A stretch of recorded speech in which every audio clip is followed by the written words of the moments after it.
세 분의 대화도 과하지 않고 너무 좋습니다. 아예요.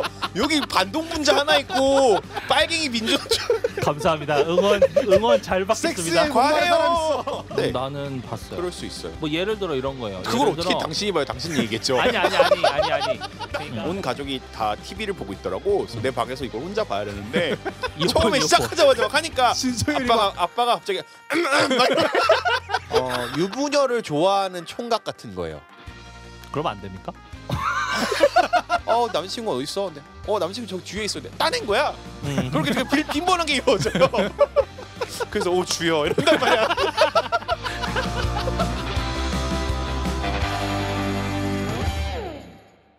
자, 망해가는 방송국에서 만드는 영화 팟캐스트 24번째입니다. 이제 집에 갈 날이 열흘도 남지 않은 장충 PD 잘 가. 자기소개해 주십시오. 얼마 안 남았습니다. 이제 집에 자유를 찾아서 떠날 도비 장중 PD입니다. 아니 지금 집이 안 나가고 있대. 집을 전세를 내놨는데 그럼 그냥 무직 상태인 거예요. 그냥 무직이에요. 실업급여 받으려고요. 내가 생각해 보니까 국가에다가 그렇게 근로보험이죠. 고용보험을 고용보험. 그렇게까지 냈는데 난 지금까지 내 나이 30년 넘게 동안 한 번도 이 실업급여를 타본 적이 없어. 나도 한번 타봐야겠다라는 생각이 좀 들더라고요. 아 지금까지 한 번도 일을 쉬어본 적이 없어요? 네, 한 번도 쉬어본 적 없어요. 계속 했으니까. 아 지금 이직이 지금 두 번째인가 세 번째 아니에요? 저 이번 퇴사가 10번째죠. 10번째 퇴사라고요? 그치. 기러기 같은 내가 사람이었어. 직장을 바꾼 게 여기 TBS 들어온 게 9번째 직장이었으니까 몇 살인데 벌써 9번째 직장인 거야. 거의 뭐 한 1년에 한 번 꼴로 바꿨다고 생각하면 돼요. 이번 이직은 실패였던 거죠? 여기 이직이요? 어. 아니요. 후회하진 않아요. 하고 후회하진 싶은 건 않아. 다 한 거 같아. 다 했다기보다 그래도 어쨌건 항상 방송업계에서는 작은 데만 있었으니까 그래도 한 중소규모 이상 정도 300인 이상이 되는 사업장 방송국에선 이런 식의 시스템으로 방송이 만들어지고 있다라는 것 정도는 충분히 좋은 경험이었다라고 판단할 수 있죠. 나가서 독립언론 한다는 소문이 있어요. 그것도 뭐 같이 나와주셔야 독립언론을 하지 뭐 혼자 나가서 뭘 하겠습니까? 누가 보겠어요? 그러니까 그 미디어 같이 나와야 공부처럼 하지. 미디어 지용 이런 거 하나 만드시면 혼자 나가서 미디어 지용 이런 거 있잖아요. 그러니까 어디 막 국회 여의도 이런 데 가서 안녕하십니까 지용 막 이런 거 하는 거잖아요. 근데 그런 거죠. 우리도 이 방송이 듣는 사람이 있으니까 우리가 방송을 하면 할수록 뭔가 좀 가치가 생기는 거잖아요. 내가 나가서 뭐 독립언론을 혼자 만든들 내 커리어 냉정하게 내가 나를 돌아봤을 때 나가 정도의 커리어가 되는 사람이 언론 만든다 그래가지고 별로 관심 가지 않죠. 그럼 제가 현수막을 만들어 드릴게요. 그래. 현수막 얘기 나왔으니까 오늘 그 얘기 하려고 그랬어요. 민주당 현수막 이번에 나와서 논란된 거 보셨어요? 그게 뭐였더라? 나는 정치 몰라요 그건가? 그 민주당의 뭐 갤럭시 프로젝트라고 뭐 이름도 그따위로 지었는지 모르겠는데 왜 갤럭시야? 몰라 나도 안 그래도 이 얘기하려고 찾아봤는데 안 나오더라고. 근데 어쨌건 그 갤럭시 프로젝트에서 뭐 나온 그 티저 느낌의 그 현수막이 4종류가 나왔는데 뭐 4개 다 내 눈으로 볼 때는 문제가 있지만 그 중에서 2개가 뭐냐면 하나는 정치는 모르지만 나는 잘 살고 싶어. 뭐 경제는 모르지만 나는 잘 살고 싶어. 뭐 이런 내용의 현수막인 거예요. 그러니까 이게 2030 MZ를 타겟으로 만든 현수막이라고 나온 문구가 그따위로 나온 거고 이거에 대해서 논란이 제기되니까 조정식 사무총장이 뭐라고 이제 답변을 했냐? 외주업체에다가 주어서 만들다 보니까 미처 확인하지 못했다. 그거 어디서 많이 들은 데서 한다.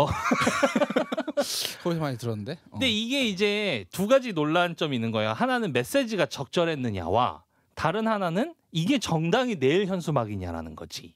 아몰랑 같은 거잖아요. 그렇죠. 근데 이제 왜 이 얘기를 했냐면 어제 신장식 변호사가 자기 시사 프로그램에서 이거 얘기하면서 근데 이 정도 얘기에 대해서 너무 까는 얘기가 많다라는 투의 논평을 날린 거예요. 내가 퇴근길에 그거 듣다가 좀 빡쳤어. 신장식 변호사한테 빡쳤다는 거죠? 신장식 변호사한테 더 빡친 거야. 아니 국민의힘이 이런 얘기 나왔을 때는 그렇게 득달같이 깔 인간이 민주당이 얘기했다고 이걸 쉴드 쳐? 라는 생각이 드는 거지. 역시 엠병신. 저는 MBC도 응원합니다. 아니 상식적으로 그 얘기가 맞는 얘기예요. 일단 1차적으로 그거에는 동의하세요? 2030 세대가 그냥 나만 잘 살고 싶어 라는 담론에 지금 쌓여 있다라고 보십니까? 저는 솔직히 제가 말씀을 드리면 저는 그게 이거 같아요. 그러니까 지금의 민주당, 지금의 이제 민주당에서 정치 신인이라고 해서 들어오는 그 수혈하는 친구들 있잖아요. 박지원 전 비대위원장부터 그런 분들이 만들어낸 아이디에이션 같아요. 그래서 그분들의 생각으로는 자신을 제외한 나머지 젊은 층이 그렇다라고 생각하는 게 아닐까? 제가 지적하고 싶은 부분이 바로 그 포인트입니다. 이 여의도에만 그냥 20대 초반부터 여의도에만 짱 박혀 있는 이 모질이들이 사회생활 한번 제대로 해보지 않았다 보니까 자기들이 우위에 있고 나머지 2030들은 약간 하위에 있다고 생각하는 게 고스란히 들어간 현수막인 거예요. 우리는 정당에 들어와서 정치 활동을 하고 있어서 우리는 다른 MZ와는 다른데 나머지 MZ들한테도 표를 받아서 정권은 유지해야 되고 표를 받아야 되니까 우리가 얘들을 계도해 줄게라는 내용의 현수막인 거예요. 이거를 아무 문제의식 없이 지금 공개한 겁니다. 이거 정말 지탄받아야 될 내용이에요. 근데 이게 좀 약간 민주당의 실드를 쳐주자면 민주당에서는 계획으로 갖고 있었던 건데, 그러니까 순차적으로 발표하려고 했는데 첫 번째 게 발표되고 난 다음에 그 뒤에 내용이 언론에 퍼져버린 거잖아요. 그래서 그 계획서를 만든다는 것 자체가 문제긴 하나 아직 발표되지 않은 거 가지고 그렇게 호들갑 떨 일인가라는 생각이 조금 들긴 해요. 사실 발표는 발표죠. 그게 물론 유출되기는 한 거겠지만 두 번째는 설령 그렇게 생각을 한들 그게 제1야당에서 튀어나올 정치구호냐에 대해서도 문제를 제기해야 되는 거예요. 그렇죠. 그러니까 예를 들어 그런 거죠. 저는 개인적으로 그래요. MZ들이 그렇게 생각하는 거에 굉장히 비판적으로 보긴 하고 실제로 MZ들 중에서 상당수가 정치에는 관심 없고 나만 잘 살면 돼라는 마인드 혹은 먹고사니즘 경제 정책이 어떻게 되는지 상관없고 내 돈이나 잘 벌면 돼라는 마인드 충분히 탑재하고 있고 비판받아야 된다고 생각은 합니다. 근데 이건 MZ만 그런 게 아니잖아. 그렇지. MZ만 그렇지도 않을 뿐더러 나는 정당에서 정책을 결정하는 사람이 아니니까 편하게 얘기할 수 있는 거고 근데 정당에서 표를 받으면서 자신의 권력을 어쨌건 정치 권력을 유지해야 되는 애들의 집단에서 튀어나온 메시지가 이런 식으로 나온다? 이건 시스템상으로 민주당도 시스템이 완전히 붕괴되었다는 것과 동일하다라고 봐야 되는 거다. 큰일 난 거예요. 국민의힘이 이렇게까지 뻘짓을 하고 있는데도 민주당이 계속 똥볼 차는 덕분에 계속 비등비등해. 그래. 제 3당 가자. 그러니까 이런 극단적인 주장이 나오는 그 기저에 깔려 있는 게 사실 선민의식인 건데 그러한 선민의식을 고스란히 탑재하고 있는 애들이 민주당이고 국민의힘이고 젊은 정치인이 되겠다고 꿈꾸고 있는 이 모질이들에게 고스란히 반영되어 있다. 젊은 꼰대네요. 그러니까 일반 시민들이 더 가열차게 비판해야 되는 겁니다. 이게 민주당이라 그래서 야권 지지자들이 그래 내 편이야라고 이게 쉴드 쳐줄 문제가 아니라고요. 결론은 신장식 변호사 잘못했다네. 이건 되게 잘못된 논평이에요. 매우 잘못된 논평. 편파 방송이고. 정치는 모르겠고 영화 얘기나 합시다. 정치는 모르겠고 다 당황스럽네. 그러니까 그 뭐 다른 동의되는 지점도 있지만 그 논평만큼은 분명 편파적이었다. 3S 최고. 아니 그 저기 팟빵 댓글은 봤어요? 팟빵 댓글. 댓글. 읽어볼까요? 30 읽어볼까요? 이런 거 하지 마요. 되게 방송 같잖아. 자 여러분 읽어볼까요? 이런 거 하지 말자고. 이분님이 남기셨는데 30일로 입문했습니다. 사랑이 부족한 시기에 멜로 로맨스를 집중적으로 다루는 귀한 방송이 있어서 참 좋습니다. 세 분의 대화도 과하지 않고 너무 좋습니다. 아예요. 여기 반동 문자 하나 있고 빨갱이 민주. 감사합니다. 응원 잘 받겠습니다. 과해요. 이게 거의 국가 반역죄에 해당될 수 있단 말이에요. 네, 계속 읽게 정주행하겠습니다. 방송도 하시는 일도 모두 응원합니다. 하시는 일은 일단 응원이 잘 안 될 것 같습니다. 근데 되게 감사하네요. 그러니까 되게 이런 거를 남겨주신다는 것도 되게 감사하고 그 네이버 오디오 클립에서도 남겨주셨어요. 근데 이제 그 네이버 오디오 클립은 제가 지금 성함이 정확히 기억이 안 나는데 우정님. 네, 읽어주십시오. 그냥 잘 듣고 있다는 첫 댓글 남겨보고 싶어서요. 감사합니다. 사람이 존재한다는 게 어디예요? 이게 AI나 오픈 AI나 챗 GTP를 통해서 만들어진 게 아니라는 게 어딥니까? 네, 아이디도 그런 아이디가 전혀 아닌 것 같습니다. 그러니까 진짜 근데 진짜 저 그거 한번 해보고 싶어요. 그러니까 우리가 플랫폼이 지금 팟빵에 나가고 있고 네이버 오디오 클립에 나가고 있고 플로 그다음에 플로우에 나가고 있고 스포티파이 그다음에 애플 팟캐스트 이렇게 나가고 있잖아요. 유튜브 나가고 있고요. 네네네. 다양한 곳에서 댓글을 달아주시지 않지만 물론 가끔 달아주시지만 그냥 그래도 듣는 사람들이 존재하면 내가 어느 플랫폼에서 들어요? 그러니까 그냥 별거 없어요. 스포티파이 뭐 이렇게 그냥 듣고 있다라는 것만 인증 메일이라도 한번 보내주시면 메일로 네, 저희가 지금 회사 언제 없어질지 모르잖아요. 티봉이라고 그 봉제 인형 남는 것들 있거든요. 저희 마스코트. 아니 그거 우리가 주면 안 돼. 돼? 그거 아니면은 저기 철진한 김어준 달력 같은 거 좀 쌓여 있거든요. 그거 받기 싫어하는 사람도 있다고. 아니 왜 거기 뭐 저희가 잘라낸 진행자들 주진우도 있고 김어준도 있고 다 놀아요 그거 좀 있으면은 폐기해야 된단 말이야. 집에 김어준 레고 블럭 하나 있다. 그런 거 있어요. 정준이 돗자리 뭐 이런 거 있거든요.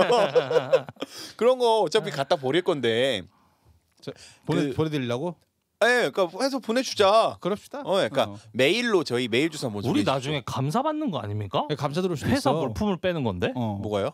회사 물품 그거 어차피 불용 처리돼 있는 건데 뭐. 불용 처리 된 거예요? 오케이. 그거 몰라요. 그러면은 퇴사한 장지웅 PD가 했다 그러죠. 당신한테 손해배상 청구하는 건 내가 막을게요. 안 돼. 그건 반대. 난 반대. 근데 그거 아니더라도 차라리 카카오톡. 그러니까 뭐라도 보내드릴게요. 뭐라도. 저거 기프티콘. 기프티콘 돈 들어가니까 그렇고 정 안 되면 내가 저기 매니저들한테 받은 CD라도 보내드릴게요. 그래서 메일 주소 한번 해주십시오. 네, 김희기 3men@gmail.com인데요. GIMIGI 3 숫자 3입니다. men@gmail.com으로 보내주시면 됩니다. 네, 그래서 보내주셔서 내가 무슨 그 플랫폼에서 듣는다만 적어주시면 골라가지고 뭐든 드릴게요 그냥. 저희가 사실 안 되면 저희 그 마이크 헤드셋 그 꼭다리 5호잭이랑 3호잭 변환하는 그런 거 있거든요. 저희가 이걸 사실 왜 봤냐면요. 안 나오는 데는 이제 좀 빼도 되지 않나. 힘들어 죽겠어요. 이게 모든 플랫폼에 다 올리려고 하니까 죽을 맛이라서 귀찮아 죽겠어요. 빼야겠습니다. 선택과 집중. 아무튼 부탁드리겠습니다. 자, 이번 주 영화 넘어갈까요? 네. 나의 PS 파트너입니다. 네, 이번 주 영화는 나의 PS 파트너고요. 2012년 영화입니다. 변성현 감독 맞죠? 네, 변성현 감독의 영화고 변성현 감독님은 이 이후에 그 작품들을 찍었던 게 불안당 있었고 그리고 가장 최근에 넷플릭스 길복순이 변성현 감독. 네, 변성현 감독 겁니다. 이때는 거의 첫 작품으로 데뷔작 같은 거고 김하중 배우 그다음에 지성이 이런 캐릭터 연결한 게 처음인데 그리고 사실 이 영화는 신소율이 다 했다고 생각합니다. 그때 당시에 신소율이 더 떴던 것 같아요. 그쵸, 신소율이 이걸 확 떴었죠. 신소율 배우가 그 전에 신소율 배우가 신소율이 이사로 나온 적이 아무튼 그게 중요한 게 아니라 더 중요한 거는 그 신소율이 어디 나온지는 모르겠고 줄거리 소개해 주십시오. 네, 오늘의 영화 나의 PS 파트너 이 남자 주인공 지성의 이 역할은 그 완전 연애 찌질남의 모습을 보여주는 현승이라는 캐릭터입니다. 여자 주인공은 이제 김하중 배우가 연기를 하는 연애 호구 윤정이라는 역할인데 이 남자 주인공 현승은요 음악을 하는 사람입니다. 이 인디 음악을 하시는 스타일인 건데 이 현승은 원래 만나고 있던 여자친구가 있었는데 헤어졌는데 이 전 여자친구를 자기가 같이 친구들과 함께 보는 술자리에 갔다가 우연히 마주치게 되고 여기서부터 뭔가 이 여자를 다시 헤어진 여자친구를 다시 잡으려고 하지만 실패를 하고 분노에 가득 차서 집에 돌아와서 술에 취해 자게 되죠. 근데 이 잠들어 있는 사이에 모르는 번호로 이제 전화가 오는데 갑자기 여자가 아무런 말도 본인은 아무런 답변도 하지 말라 그러고 야릇한 신음소리와 야릇한 이제 폰색이라는 단어 써도 되죠? 왜 안 돼요? 왜 안 돼요? 뭐 안 되고 없죠. 여기 상파 아니잖아. 쫑쫑쫑쫑까지만 해도 개새끼 씨발. 미안합니다. 폰색을 하게 됩니다. 그리고 이제 이 현승도 이 유혹에 걸려 들어가지고 이제 아주 만족스러운 이제 순간을 보내게 되는데 이 알고 보니까 이 전화를 한 캐릭터가 이 김하중이 연기한 윤정이라는 캐릭터인데 이 윤정이 되게 자기한테 잘 안 해준 뭐랄까 살갑게 못 대해주는 남자친구에게 이벤트처럼 해주려고 전화를 걸었는데 뒷번호 한 자리를 잘못 눌러서 우연히 이 현승의 전화번호로 이제 연락이 가게 된 겁니다. 근데 나중에 이제 어쨌건 끝나고 나서 윤정이 현승에게 전화했다는, 그러니까 본인의 남자친구가 아닌 다른 남자에게 전화했다는 사실을 알게 되고 놀라가지고 전화를 끊게 되는데요. 그 이후에 이제 현승이 이 지나간 여자친구 때문에 이제 좌절하고 막 슬퍼하고 있는 과정에서 이제 분노에 차가지고 다시 윤정에게 전화를 겁니다. 윤정에게 전화를 걸어가지고 막 뭐 여자는 구멍이 나느니 뭐 이런 얘기들을 하면서 이제 막 속사포처럼 술 취해서 술 취해가지고 쏴 붙이는데 윤정도 당연히 처음에는 좀 이게 어처구니가 없는 상황이니까 막 부딪히다가 그 통화 녹음본을 가지고 있다는 현승의 대화에 아주 다소곳해지게 되고 여기서 이제 둘이 좀 통화를 길게 해요. 통화를 길게 하면서 자연스럽게 좀 서로에 대한 공감대가 좀 생겨가기 시작합니다. 둘 다 연애 호구니까요. 파트너가 됐지. 그래서 이제 둘이 어쨌건 전화 통화를 몇 번 하다가 이렇게 만나게 된 이후에 이 둘이 이제 좀 뜨거운 밤을 보내기도 하고 하면서 약간 친구와 연인 사이 그 어디쯤에 있는 이 어중삥삥한 그 관계를 한 번 잔 사이죠, 그러니까. 2번 잤죠. 계속 잔 사이죠. 2번만 잔 거예요? 아니잖아요. 아 물론 뭐 영화 속에서는 2번만 나오니까요. 계속 잤지 뭐. 그 계속 잔 거죠. 2번만 잤다고 볼 수 없습니다. 최소한 난 주 1회에서 주 2회 예상. 우리 영화- 영화에서 나온 것만 생각합시다. 영화 제목이 파트너잖아. 영화 제목, 영화에 나온 장면만 저는 보고 하니까 뭐 어쨌건 2번 잔 거죠.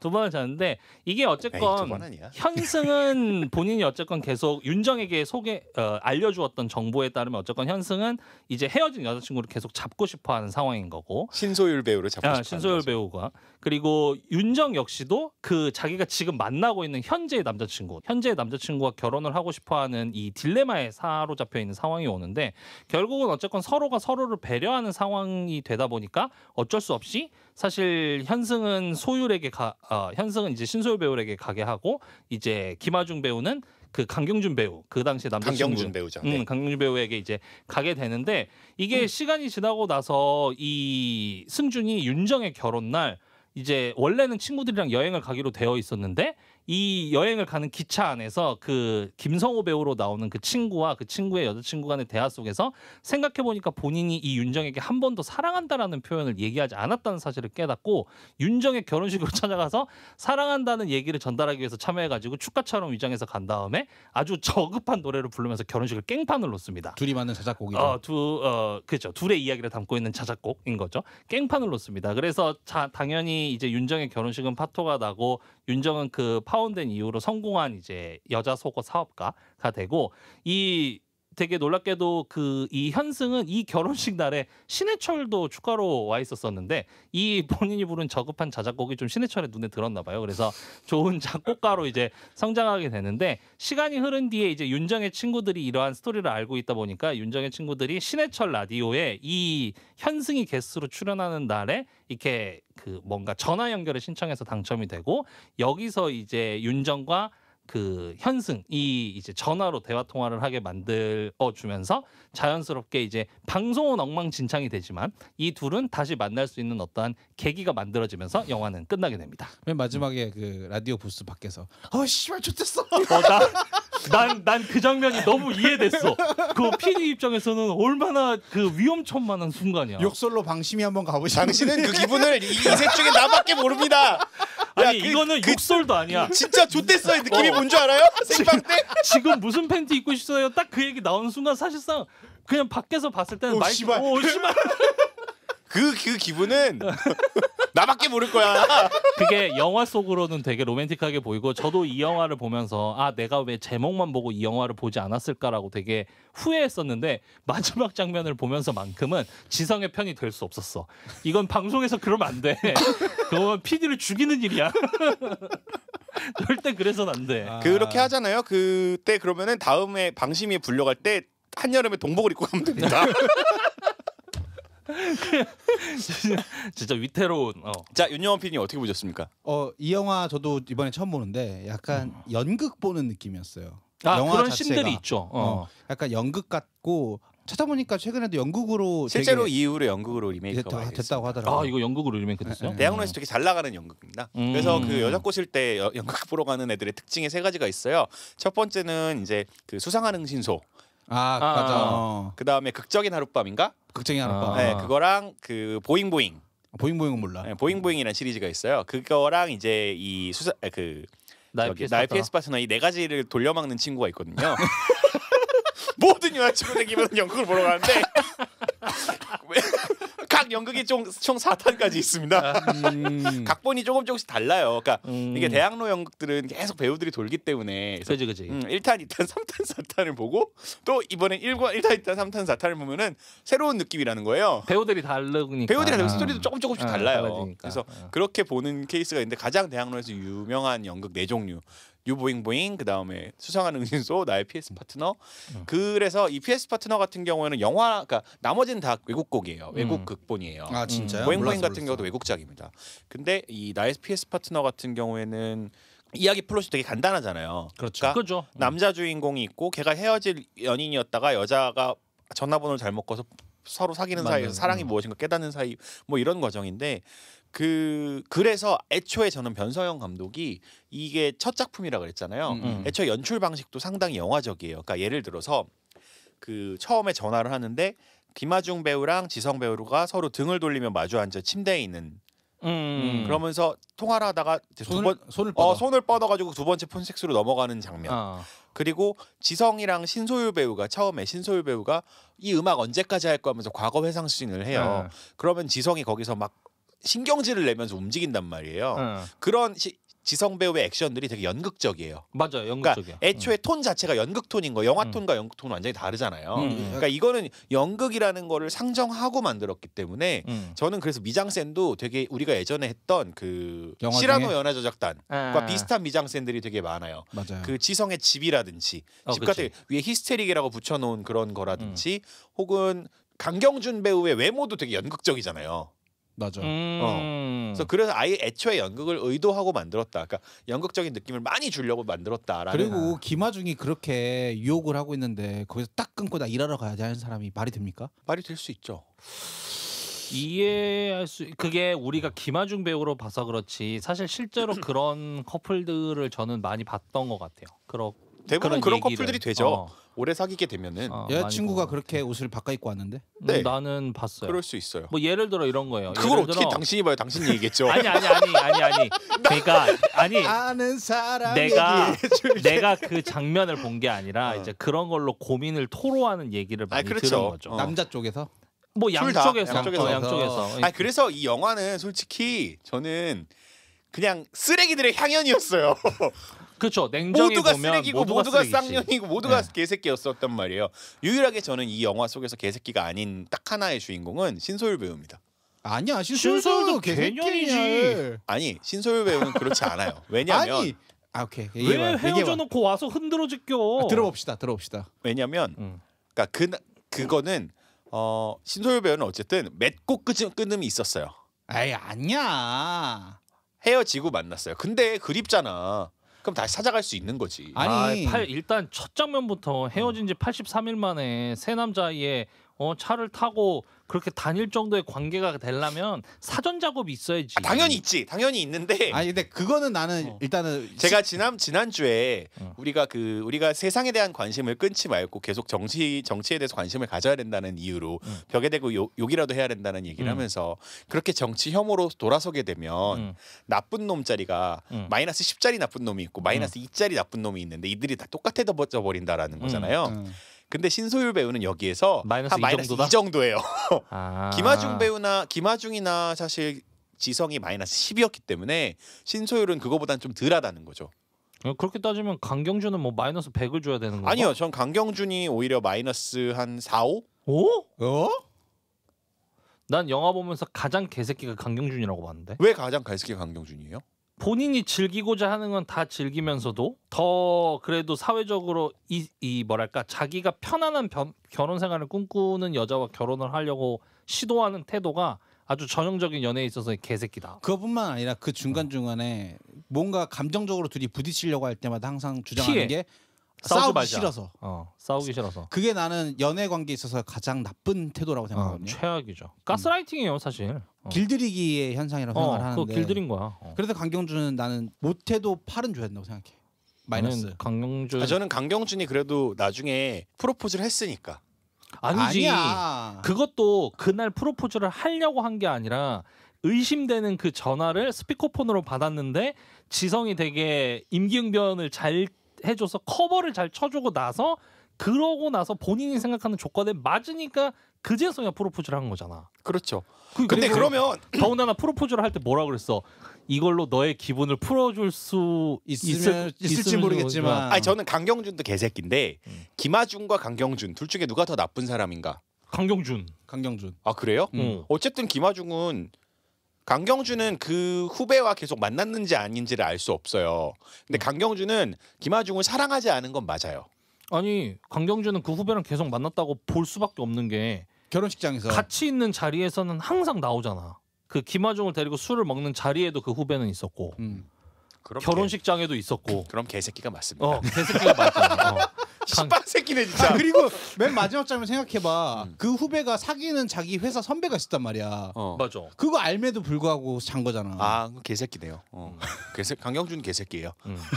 강경준이 제일 개새끼. 근데 그러니까 여기는 다 모두가 개새끼였어요. 그러니까 사실 김하중도 그러니까 김하중은 바보 같은 여자, 그러니까 선한 여자가 어떻게 바람을 피게 되는가를 보여주는 예거든요. 김하중의 심리 변화는 그럴 수도 순진한으로 있어. 합시다. 그러니까 순진한 여자가 어떻게 바람을 피게 되는가. 근데 그 여자가 바람을 피게 되는 계기는 남자 강경준이 초래한 거예요. 왜냐면 처음에 김하중은 정말 강경준을 좋아해요. 근데 강경준이 제대로 사랑을 주지 않아요. 계속 사랑을 주지 않고 강경준은 계속 피하려고 해요. 그리고 대표적인 하나의 장면이 그런 거죠. 반지인 줄 알았는데 머리핀 주는 거. 그리고 그 차에서도 막 자기가 그러니까 서로 합의되지 않은 성 관계를 맺으려고 자꾸 노력을 하잖아요. 그렇죠. 강경준은. 나 그 얘기 하려고 그랬어. 이 생각보다 20대에 그런 경우가 되게 많더라고. 후배들한테 듣다 보니까. 어떤 경우요? 보통 여자 후배들한테 듣는 얘기인데 남자친구가 본인이 원치 않는데도 이렇게 성관계를 가지려고 막 들이대는, 그러니까 브레이크가 안 걸린다는 거야. 하다가 멈춰. 아니면은 멈춰줘야 되는데 노담 안 멈춘다는 것처럼? 거지. 근데 지성이 영화 속에서 보면 그게 돼요. 멈춰라고 했을 때 멈춘다. 상대가 멈춰달라 그러면 멈춘다고. 근데 어떤 순간에서도 가지 않아. 멈춰, 브레이크를 걸어줘. 그게 강경준보다 지성이 나은 이유야. 근데 그거는 초반이었기 때문에 그런 거잖아요. 뒤에도 그래. 뒤에도 그거는 그래. 상관없어. 뒤에도 그 같이 음악 작업할 때 뽀뽀하려고 다가가는데 안 돼 하니까 바로 내려오잖아. 그렇죠. 내려와 주잖아. 강경준도 근데 멈추긴 멈췄잖아요. 그 새끼는 지가 하기 싫은 거고. 아니죠. 멈춰라고 하니까 멈췄잖아요. 근데 문제가 뭐냐면 강경준 멈춰할 때 멈추고 난 다음에 아쉬워하고 상대방을 삐지죠. 무안해하게 만들잖아. 그렇죠. 그러니까 너가 잘못한 거야 이런 그래, 식으로 너가 취급하잖아. 가스라이팅. 그런 거에 낚이시면 안 돼요. 젊으신 분들. 근데 그러니까 이게 20대 21, 8, 7 정도의 남녀 커플들이 한 오래 만난 남녀 커플들이 보면 되게 깨달을 수 있는 영화? 그게 결코 건강한 관계는 아니야. 아닙니다. 절대 안 돼. 20대 초반에 그런 경우는 상당히 많은데 그러면 안 됩니다. 나이가 들면은 깨닫게 되죠. 근데 그래도 저는 김하중이 더 쓰레기다. 아니야. 강경준 아까 다 쓰레기예요. 다 쓰레기예요. 솔직히. 그래 다 쓰레기야. 제일 안 쓰레기는 김성호 배우입니다. 그래 거긴 친구들. 김성호 친구들이 제일 배우는 불쌍해요. 그지. 그 나는 되게 의리 있는 친구들이라고 생각해. 아니 지성을 보고 쌌대잖아. 난 진짜 목 매달아 죽을 것 같아요. 진짜 김성호 배우는 그런 연기는 진짜 탑인 것 같아. 김성호 배우는 그 옛날에 김비서 역할 할 때도 그렇고 범죄자 연기도 되게 많이 했잖아요. 무서운 역할도 되게 잘해요. 아저씨에서도 되게 아저씨에서도 강렬하게 나왔었는데. 그래 이거 돌체인가바나가 저기 셔츠에 피 튀었다고 하는 거. 근데 거기서도 되게 완전 매력 없는 악역은 아니었었거든. 그렇죠. 그러니까 캐릭터성을 가지고 빈구 있는 맛이 있죠. 악역이었어. 빈구 맛이. 눈은 돌았는데 약간 멍청한 짓도 하면서 웃기면서도 무서우면서. 성난 황소에서도 그런 역할로 나오고. 그래서 김성호 배우가 되게 그런 감초 연기를 잘해줬고. 난 그 독일 소세지 애들이 너무 웃겼어. 그 개새끼야는 진짜 화가 난 개새끼였죠. 아무리 친구지만 독일 소시지가 맛있지 않냐. 야 이 개새끼야. 근데 솔직히 소세지는 독일 소세지긴 합니다.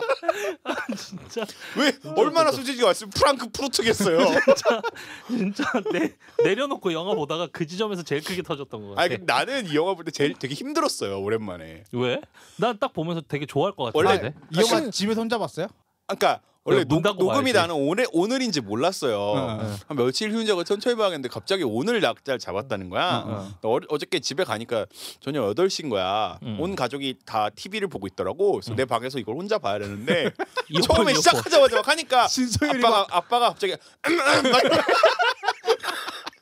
그래서 내가 마우스를 한쪽에 대고 소리를 줄였다 높였다 그리고 뭐 일상 집에 믹서 한 대 놔드려야겠네.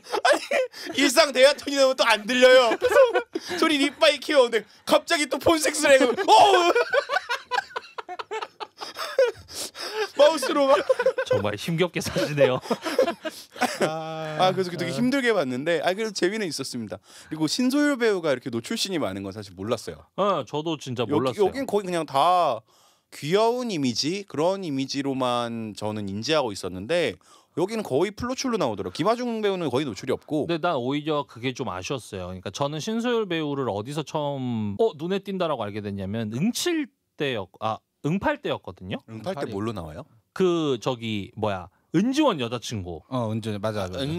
응칠 얘기예요. 응칠인가 그게? 응답하라 197 안 197. 봤습니다. 그때 이제 은지원 여자친구로 나오는데 거기서 신소율 배우가 연기했던 캐릭터가 너무 귀엽고 이 뭐랄까 매력적이라서 이 배우가 이런 씬을 찍었을 거라고는 생각도 못했어요. 근데 영화에서 보니까 이게 이제 응칠 때보다 훨씬 전이니까 아니야 같은 시기야 거의 같은 시기라고? 2012년 똑같아요. 그럼 좀 얘기가 다른데 난 이게 한참 전이라고 생각해서 이렇게까지 노출을 감행했는데 그동안 못 뜬 거면 진짜 감독의 멱살을 잡아야 되는 거 아닌가라는 생각을 했는데 그럴 필요는 없겠네요. 아니 되게 잘 했어요. 지성이 딸딸이 치는 연기는 이 영화에서밖에 못 봅니다. 난 그 야구공 와 그걸 야구공으로 표현하는 걸 보고 놀라움을 공감했어. 지성이 사실 되게 정말 연기가 되게 다재다능한 배우거든요. 저는 지성 씨를 가장 처음에 기억하는 게 그 뉴하트라는 드라마였단 말이에요. 뉴하트. 우리 세대는 사실 뉴하트가 어마어마했죠. 거기에 김민정. 거기에 김민정, 지성 그다음에 조재현 배우. 이렇게 3트리오로 나오는 그리고 그 병원이 중대병원이었거든요. 맞아. 촬영지가 중대병원이었었어요. 그래가지고 그때 하고 그 이후에 지성은 킬미힐미로 한 번 더 이틀을 쳤죠. 그렇죠. 7가지의 캐릭터로. 근데 거기에서 나오는 캐릭터들이 사실 지성이 연기한 수많은 캐릭터들이 다 거기 녹아 있거든요. 되게 지성 배우는 되게 잔인한 역할도 많이 했었고 되게 냉혈한 역할도 많이 했었고 과거에 혈의누라는 봤어요. 차성원이랑 나온 거. 네 맞습니다. 그런 드라마도 있었습니다. 거기에서도 영화. 거기에서도 이제 되게 그런 냉혈한 종인가 머슴으로 나오는 복수극을 하고 그러니까 되게 여러 가지 캐릭터들을 다 갖고 있는 거였어서 지성 배우의 것들이 되게 뛰어났던 것 같아요. 요즘은 결혼도 잘하셔가지고 행복한 가정을 이루고 살고 계시죠. 자 지성은 어떻어요? 지성의 행동들은 저는 그 신소율한테 내가 너 때문에 얼마나 뭐라 그랬지? 인생을 얼마나 개처럼 살았는지 알아? 그 나중에 제외하고 나서 대화할 때. 그렇죠. 인생이 망가졌다고 표현하나? 근데 사실 돌이켜 보면 그 지성의 행동들은 신소율을 잃고 나서 지성의 행동들은 진짜 정말 알맹이 하나 남지 않는 행동들인 거거든요. 그 회사를 취직하고 다니는 거 얘기하는 건가요? 아니요, 연애적인 거에 있어서. 연애적인 거에 있어서. 네. 사실 김하중은 김하중의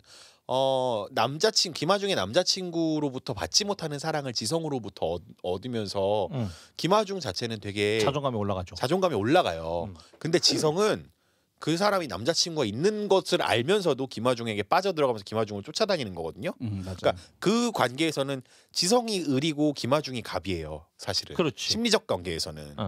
그러니까 지성이 나중에 그거를 깨닫고 그거를 깨달은 시점은 이 여자에겐 주인이 있구나. 원래 남자친구가 있구나라는 걸 깨닫고 내가 그것을 가지거나 내가 그 여자의 남자가 될 수 없구나, 자기가 주연이 될 수 없구나라는 걸 깨닫고 그때부터 지성은 무너져 버린단 말이죠. 근데 나는 지성의 그 모습은 아주 일반적인 그 20대 남성의 어떤 연애할 때 보여지는 어떤 뭐랄까 행동 패턴이라고 봐서 이 영화 속에 나오는 수많은 인물들 중에서 가장 그 정도가 약한 나쁜 놈. 이라고 저는 생각했거든요. 근데 그러니까 저는 병신이라는 거예요. 그러니까 병신은 그게 맞아. 근데 악인은 아니야. 그러니까 그 심리가 사랑에 빠졌을 땐 되게 중요한데 마치 그 심리가 유부녀를 좋아하는 총각 같은 거예요. 그러면 안 됩니까? 아니 그런 거지. 좋아할 수는 있지. 그러니까 내가 그것을 뺏고 싶다는 마음이 강하게 있어야지. 근데 지성은 그럴 만한 용기도 없었지. 사실 뺏고 싶어 하지 않았어요. 그냥 나중에 모든 것을 깨놓고 에이 씨팔 모르겠다고 경화랑치 가서 깽판을 치는 거지. 뺏으려면 사실 뺏을 수도 있었어요. 근데 사실상 그때 당시만 해도 이게 요즘에 이제 파트너 문화라는 게 좀 있잖아요. 그렇죠. 요즘에는 산부인과 가도 남편이나 남자친구라고 안 하고 파트너라고 하니까 사회가 아주 문란해지고 있구만. 블라인드 19기를 좀 보셔야 돼. 망했구만. 그런 파트너적인 관계이기 때문에 얘가 얘를 사랑한다라고 말을 끝까지 못한 게 있잖아요. 그러니까 그걸 나중에 깨닫게 되는 거지 사실상. 그렇지 기차 안에서. 그래서 항상 우린 친구야, 우린 친구야, 몸을 섞었지만 우린 친구야, 약간 이렇게 자꾸 가잖아요. 그거를 생각해 보면은 뺏을 생각이 아예 없었다라고 봐야 되지 않을까? 누가? 나는 지성이 뺏을 생각은 없었다고 봐요. 전혀. 지성이 뺏을 생각은 없었다. 오히려 뺏을 생각이 있었으면 진짜 개새끼인 건데 뺏을 생각이 없었어. 그냥 한껏 찌질한 남자였던 거야. 그렇죠. 그래서 나는 지성이 악인은 아니었다. 이 현승이라는 캐릭터는 악인은 아니고 그냥 진짜 그 시대에 아니 어쩌면 지금 현재 시대에도 20대들이 어쩌면 하고 있을 만한 20대 남자의 그 찌질하면 표상을 아주 고스란히 보여주는 사실 캐릭터다. 이 영화에서 보여지는 감정신들 혹은 관계들은 그냥 연애를 보통 해보셨으면 24살 군대 막 갔다 와서 한 번쯤은 경험해봤을 것 다 같은 하는 거예요. 뭐 일들이에요. 우연히 나간 모임 자리에서 전 여자친구 만나가지고 잡으려고 하는데 딴 남자가 있어가지고 그 술상 한번 엎어보고 하는 것도 다 한 번쯤 해본 적 있는 거 아닙니까? 아니 저는 안 엎어봤는데요. 뭐? 술상을 엎어봤어요? 아니 이제 취하면 좀 그럴 수 있잖아. 잔을 던진다거나.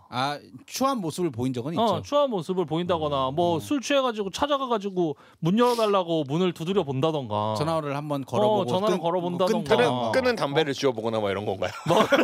그런 거죠. 그런 거지. 마주칠까 혹시 자리를 피해보고 막 그 말 같지도 않은 그 이별 노래들 플레이리스트에 넣어놓고 들으면서 이거 다 내 얘기 같다고 막 실컷 울고 그런 노래나 뭐 어떤 행동 이런 것들이 다 있잖아. 그게 딱 지성한테 너무 잘 보이는 거지. 그리고 그쵸? 지성은 그 김하중한테 좀 찌질한 모습을 보였던 것 중에 하나가 사이즈가 누가 더 크냐고 물어봤을 때야.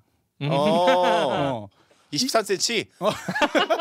근데 강경준보다 크다니까. 근데 강경준은 좀 작아 보이긴 했어요. 이거 명예훼손이야. 그러니까 되게 거기에서 캐릭터가 되게 그 뭐죠? 주식하는 사람이잖아요. 증권사에서. 컴퓨터 오래 하고 하니까 전자파 때문에. 제 친구 중에 그 저기 증권사에서 일하다가 지금 영국 지사로 발령가 있는 친구가 되게 작거든요.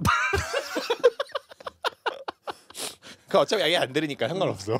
뭐 크기가 중요한 건 아니니까요. 테크닉이 중요한 거지. 약간 그런 모습들이 찌질함을 잘 보여주지 않았나. 그러면서 조심스러우니까 그래도 귀여워서 봐준다. 약간 이런 느낌인 거죠. 그래서 이게 사실 포장지가 좀 별로라서 그렇지. 그래서 저도 이 영화를 그 전까지 안 봤던 건데 너무 이렇게 B급인 것 같았어서. 근데 이 포장지를 한껏 벗겨내고 보면 진짜 그동안 우리가 리뷰했었던 23편의 멜로 영화 중에서 저는 세 손가락 안에 들어가는 스토리라고. 그 정도예요? 그럼요. 이거는 사실 진짜 살아있는 그러니까, 연애 얘기예요. 살아있는 그러니까 연애 얘기야. 되게 현실적인 얘기였거든요. 그러니까 그런 거잖아요. 오래 만나다 보면은 한 번쯤 그럼 흔들림의 시기들은 올 거예요. 자기만 알겠죠. 자기의 다른 관계니까. 근데 그럴 때의 것들을 되게 전지적 작가 시점에서 잘 보여줬다. 사실 그 김하중의 마인드는 강경준은 전혀 모른단 말이에요. 김하중과 그 지성의 스토리는 김하중 본인은 알아요. 근데 계속 그 흔들리고 있는 거 아니에요. 몇 달 동안. 그러다가 결정을 하겠죠. 그걸 들켜가지고 오랫동안 쌓아왔던 연애 관계가 파토가 나거나 아니면 지성과의 관계를 정리하고 돌아가거나 그건 이제 김하중의 선택인 거예요.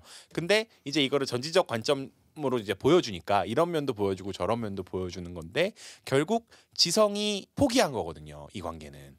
사실 지성이 진짜 갖고 싶었으면 그때 멋있게 투쟁이 자세로 막 신소율이랑 같이 집 밖으로 나왔었을 때 그때 잡았어야지. 아니 전 그때보다 그 전화 걸었을 때 그 강경준이 전화를 뺏어 받았을 때 지성은 강경준 배우한테 당신 여자친구 때문에 내가 파혼당할 뻔했다면서 막 실드를 쳐주잖아요. 그 여자를 위해서.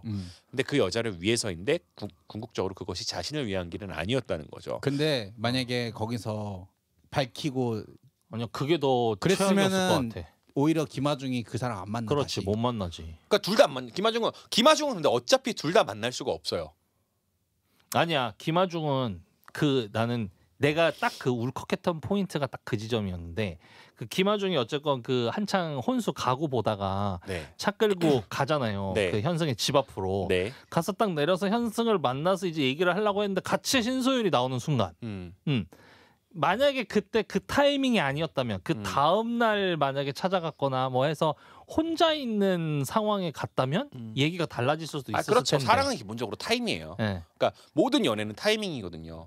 그 타이밍이 딱 맞아요. 그 사인 그래프와 코사인 그래프가 딱 맞았을 때 이제 그치. 스파크가 튀는 건데 그것들이 맞지 않은 상황들이 계속 벌어졌죠. 이들의 이야기에서. 네, 그게 참 너무 안타까웠던 게 그런 거죠. 그 아까도 얘기했던 것처럼 지성은 그 뭐랄까 그 김하중이랑 강경준이 같이 있는 자리에서 그 통화가 연결됐었을 때 임기응변으로 쉴드를 잘 쳐줬는데 그래서 김하중은 사실 상황이 반대가 된 거잖아요. 김하중이 찾아갔을 때 그 지성 옆에 신소율이 딱 있는 타이밍에서 이제 이 김하중이 임기응변을 잘 벌여가지고 그 상황에서 서로에게 뭔가 상처가 안 되면서도 잘 빠져나갈 수 있는 방법이 있었으면 좋았을 텐데 하필 그 방법이 생각난 게 청첩장이었다는 거. 아, 그렇죠. 그리고 차 안에서도 청첩장을 빡 찾고 바로 김하중이 주워가지 않아요. 그 찰나의 순간 잠깐 고민한단 말이에요. 근데 그 찰나에 무슨 고민을 했을지가 나는 이게 이 마음이 막 이렇게 울리더라고. 막 결국은 몽글몽글해지면서. 양쪽 다 이니셔티브를 못 찍고 있는데 결국은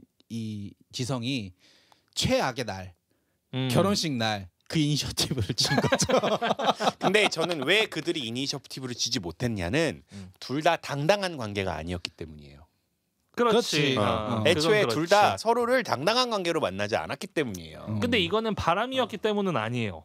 나는 그렇게 생각하진 않아. 왜냐면 그러니까 사랑의 대상, 연인의 대상으로 인정하지 않은 상태로 끌고 왔기 때문에 물론 그런 관계를 끌고 오다가 그게 썸이란 거잖아요. 그치. 썸이란 걸 끌고 오다가 어느 순간 한쪽이 탕 던져야 돼요. 그렇지. 나 이런 식의 관계로 계속 가는 건 옳지 않아. 우리 이제 공식적으로 만나는 그렇지. 관계가 내가 됩시다. 정리하고 올게. 그러니까 김성호의 여자친구로 나온 배우처럼 그렇게 했었어요. 기차 안에서처럼. 기차 안에서. 지금부터 이렇게 썸이 아니라 지금부터 우린 연인이야라고 한 명이 탁 끌어당겨야지 그렇지. 공식적인 관계가 될 수 있는 건데 둘 다 비겁하고 무섭고 둘 다 어리숙한 거죠.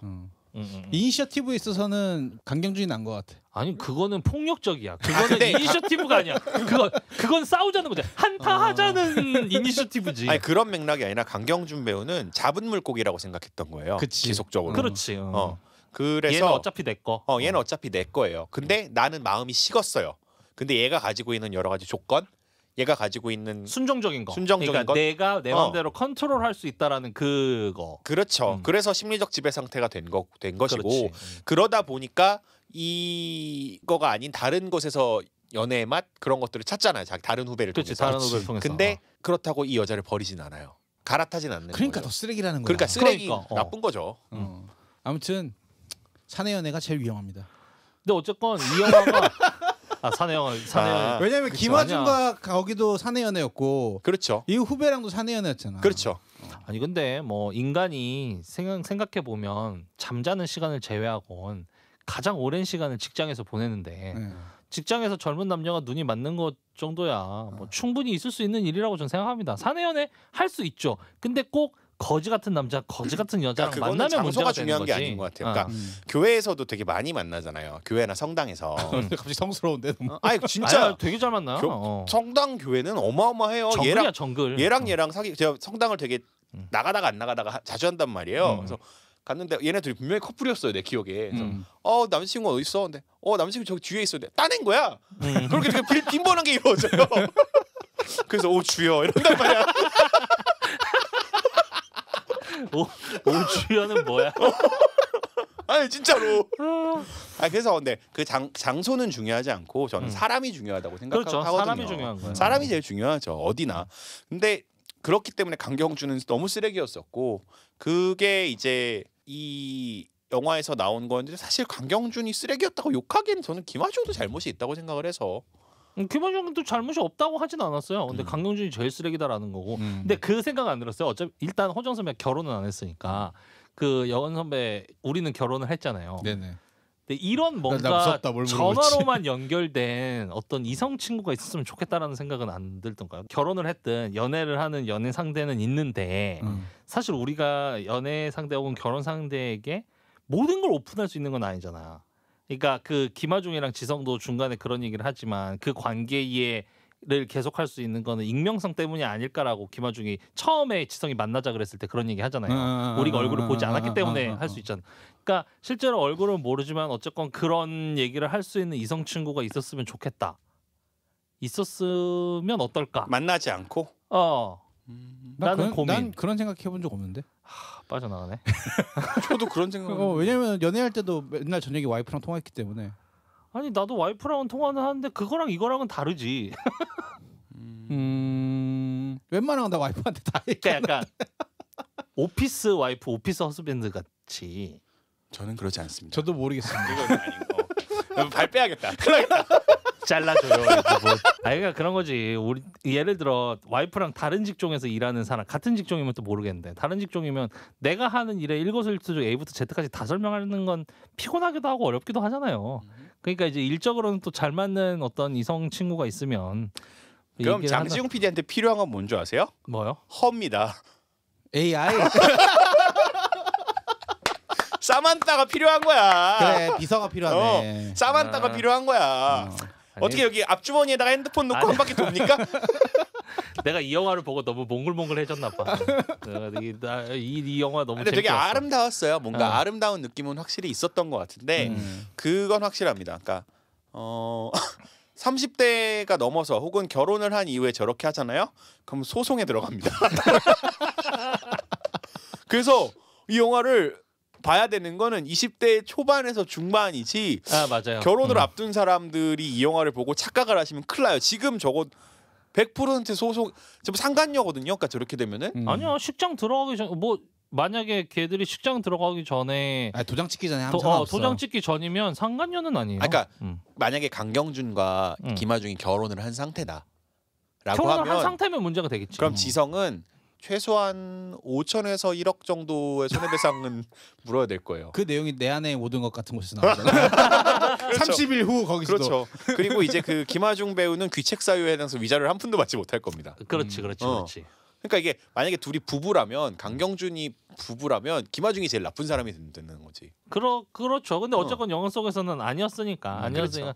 식장 들어가기 전까지 마지막까지 고민하는 시간은 있을 수 있어요. 마지막까지 고민했습니까, 지용 PD는? 나는 근데 와이프에 대한 고민이 아니라 식장 들어가기 전까지 그 고민은 했죠. 완전히 뭔가 독립해서 누군가와 함께 가정을 꾸려갈 만한 능력이 되는가에 대한 의심, 고민, 진짜 할 수 있나? 가정을 이룰 수 있을까라는 고민은 들죠. 그 고민 저도 하고 있는 것 같습니다. 과연 나는 제가 옛날에 저기 지난주에 그 우리 저기 아닌 밤중에 주신 초창기 게스트에 EJ 그 이종우 박사님이 계세요. EJ 하시던 그리고 이종우 박사님이랑 저희 아닌 밤중에 저희 첫 게스트로 제가 아닌 밤중 현대사라는 코너를 만들었었거든요. 그리고 이제 종교학 박사님이시니까 마침 신천지 터져가지고 이종우 박사님 오셔가지고 신천지 특집을 하고 구피에 많이 틀고 막 이랬거든요. 그래서 이제 주 기자님 연락 오니까 이종호 박사님 생각나서 한번 연락을 드렸어요. 그래서 이종호 박사님 잘 지내십니까? 그러니까 아이고 잘 지내죠. 막 이러더니 뭐 어때요? TBS 상황 막 이렇게 얘기를 해가지고 어렵죠. 뭐 저 공부를 더 할까 생각 중이하니까 공부는 하지 말래. 자기가 해보니까 이 시장 안 좋대. 그러더니 그 이종호 박사님이 사주를 공부하셨대요. 그러더니 사주라도 봐드릴까요? 이러는 거야. 그래서 네, 그럼 생년월일이랑 보내달래. 보내드렸지. 그러더니 한 10분 있다가 전화가 오시는 거야. 그래서 전화를 받으니까 이 박사님이 아유 종 PD 잘 지냈어요? 하더니 그 아까는 하지 말라 그랬는데 사주를 보니까 공부를 하세요 이러는 거야. 왜? 학이나 자격증으로 돈을 벌지 딴 거는 돈을 못 벌 사양이래. 그러더니 그 다음 얘기가 더 특이한 게 결혼 안 하셨죠? 네. 그러니까 정확히 이렇게 얘기했어요. PD님 늦어요. 많이 늦어요. 근데 없을 수도 있어요. 없을 수도 있어요가. 그래서 내가 그걸 봤는데 뭐라 그래? 공부랑 자격증으로 돈을 벌어먹고 하게 되면 늦게 만난다 이 말이죠. 근데 결혼을 늦거나 못한다 그랬지 파트너가 없다고는 안 했잖아. 그게 더 좋을 수도 있어요. 근데 사주에는 파트너 사주 같은 게 없죠. 그건 그 당시에 파트너가 없었으니까 파트너의 개념이 없었을 거 아니에요. 그 사주를 만들 때는. 아니 근데 그런 건 있어. 여자가 끊이지 않는다 이런 건 있어. 그건 없었다는 뜻이겠지. 좀 더 자세한 거를 궁금하면 전화하라 그러는데 돈 달라 그럴까 봐. 돌부처가 되셔야 될 종교인으로 귀의하세요. 아 성당이요? 뒤늦게 신학교요? 뒤늦게 신학교. 그것도 공부다. 어차피 꼬이지 않을 여자. 신학 박사? 신부님. 근데 그 신부님이 되는 방법은 지금 나이에 신학교를 들어갈 수가 없어요. 그 신부 과정이 되게 어려워요. 개신교 있잖아요. 어릴 개신교. 때부터 해야 돼. 개신교로 개종을 다시 해야지. 목사님 종교를 바꿔. 그리고 목사님은 결혼을 할 수 있습니다. 아니면 이게 절로 들어가시거나. 근데 이제 그 수도원으로 가가지고 다른 케이스로 하는 경우들이 있어요. 그러니까 종종 그런 신부님들이 계신데 좀 뒤늦게 이제 신부가 되겠다라고 해서 이제 돌아가시는 그쪽으로 돌려서 가시는데 신학교는 거의 군인 의대 교적 과정보다 어려워요. 그래서 신부님 되게 어려워요. 그리고 중도 퇴사 비율이 되게 높고 초교 비율도 그래서 아무나 하는 건 확실히 아닌 것 같다는 생각도 듭니다. 그래서 학위나 자격증으로 돈을 많이 번다 그래서 그 이런 생각도 해봤습니다. 지금 공영방송이 막 민영화 얘기하고 막 이러잖아요. 그럼 나중에 이제 기업들이 방송국을 사게 되는 시점이 온다면 이제 방송국 출신의 경영학 박사로서 방송국 에이전트가 되겠다. M&A 전문가로 자본의 편에 서서 제일 나쁜데? M&A 전문가 중에서 변호사들이 많은 거 알죠? 아 로스쿨을 가야 됩니까? 그런 거죠. 학위랑 자격증. 실패. 그거 너무 어려울 것 같습니다. 아무튼 이 영화는 방통대로 스쿨 나오는 이 영화는 제목과 다르게 어쨌건 강추. 20, 30대에게 강추하는 영화로 마무리를 하시죠 이제. 네, 실질적으로 20대 여성들한테 인기가 되게 많았대요. 실제로 그랬어요. 나 이거 제목만 보고 안 봤거든. 근데 20대 여성들 김하중처럼 하면 안 돼요. 그럼 결혼 늦어져요. 일단 김하중 같은 여자 모르겠어. 나는 이런 캐릭터의 여자는 못 봤던 것 같아. 그러니까 김하중은 순진한 사람이에요. 순진한 사람인데 그렇다고 의리가 있는 사람은 아닌 것 같아요. 깊게 생각하는 스타일은 아니야. 네. 그래서 김하중처럼 결국 김하중은 아무도 갖지 못했어요. 맨 마지막에 만났을 수도 있지. 그거는 나중에 이제 하는 건데. 얘기지. 그리고 신소율도 결국 지성을 못 가진 거잖아요. 그렇지. 근데 신소유랑 지성은 너무 빨리 만난 거야. 그 둘은.